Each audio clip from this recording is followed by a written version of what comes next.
భాష తీయదనం, తెలుగు జాతి గొప్పతనం, తెలుసుకున్న వాళ్ళకి తెలుగే ఒక మూలధనం. తల్లి తండ్రి నేర్పినట్టి మాతృభాషరా, తెలుగు మరచిపోతే వాళ్ళని నువ్వు మరచినట్టురా, ఇది మరువబోకురా. తెలుగు భాష తీయదనం, తెలుగు జాతి గొప్పతనం. అలాగే గౌరవనీయులైనటువంటి ఉపాధ్యాయులందరికీ, విద్యార్థులందరికీ తెలుగు భాష దినోత్సవం శుభాకాంక్షలు. ప్రతి సంవత్సరం కూడా ఆగస్టు 29వ తేదీని తెలుగు భాషా దినోత్సవంగా జరుపుకోవడం మన తెలుగు రాష్ట్రాలైనటువంటి ఇటు ఆంధ్రలోను అటు తెలంగాణలోను జరుపుకుంటారు. మరి ప్రత్యేకంగా తెలుగు భాషా దినోత్సవం ఏంటి? ఈరోజు తెలుగు భాష పుట్టిందా? అయితే కాదు. ఒకప్పుడు ఈరోజు మనం చదువుకునేటటువంటి పుస్తకాలు ఉన్నటువంటి వ్యవహారిక శైలిలో ఉన్నటువంటి భాష ఉండేది కాదు.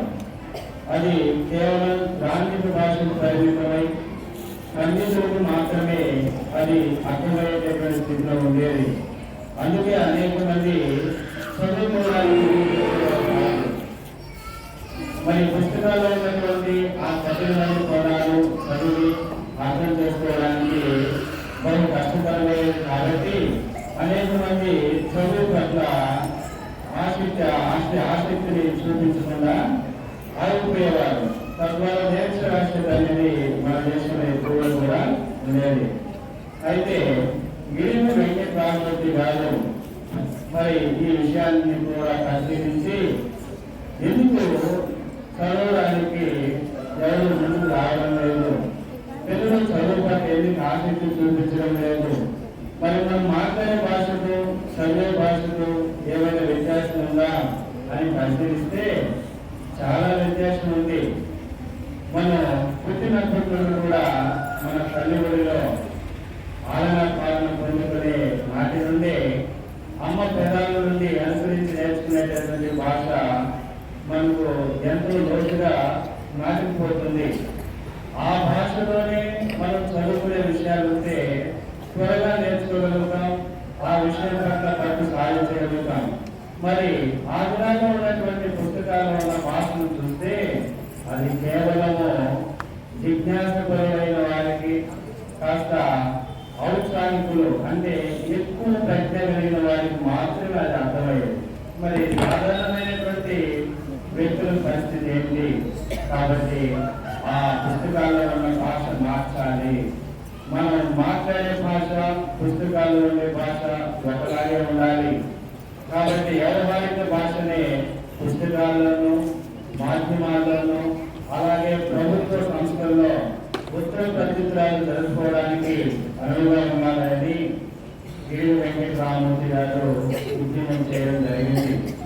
ఆనాడు ఆయన చేసినటువంటి కృషి ఫలితంగానే ఈరోజు అనేక విషయాలు మనం పుస్తకాల్లో మనం వ్యవహారిక భాషలో ఉండడం అనేది చూస్తూ ఉన్నాం. ఎంతైనా మన తెలుగు ప్రజలుకున్నటువంటి గొప్ప మనసు ఏంటంటే చేసిన మేలును, చేసిన ప్రయాసను ఎవరైనా సమాజాన్ని కానీ ఒక వ్యక్తి కానీ చేసిన ఏది కూడా మర్చిపోరు. ఆ విధంగా ఈరోజు వీరు వెంకట రామమూర్తి గారిని మనం గుర్తు చేసుకుంటూ ఈ దినాన్ని ఆయన జన్మదినం కారణంగా తెలుగు భాష దినోత్సవంగా జరుపుకుంటున్నాం. ఎంతో మంది రాజులు సైతము తెలుగు భాషను కొనియాడారు, పండితులు సైతము చివరికి అక్షర విజ్ఞానం లేని పామరులు కూడా తెలుగు భాషను గురించి ఎంతగానో కొనియాడారు. మరి మనం కూడా మన భాషను గౌరవిద్దాం, మన భాషాభివృద్ధికి కృషి చేద్దాం. ధన్యవాదాలు. తెలుగు భాషను గురించి పిల్లలకు చక్కటి కవితలు వినిపించబోతున్నారు.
పదజాలం గురించి 8th క్లాస్ 9th క్లాస్ మరో గేయం పాల్గొన్నారు.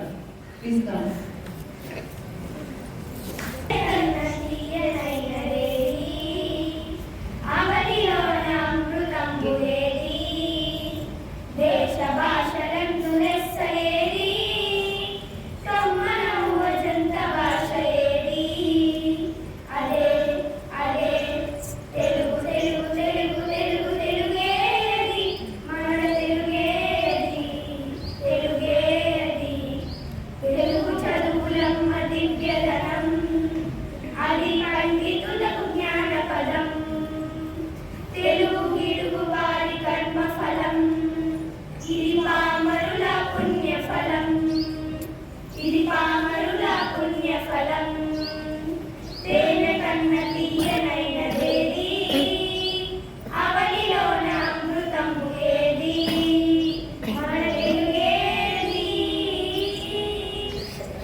వందనం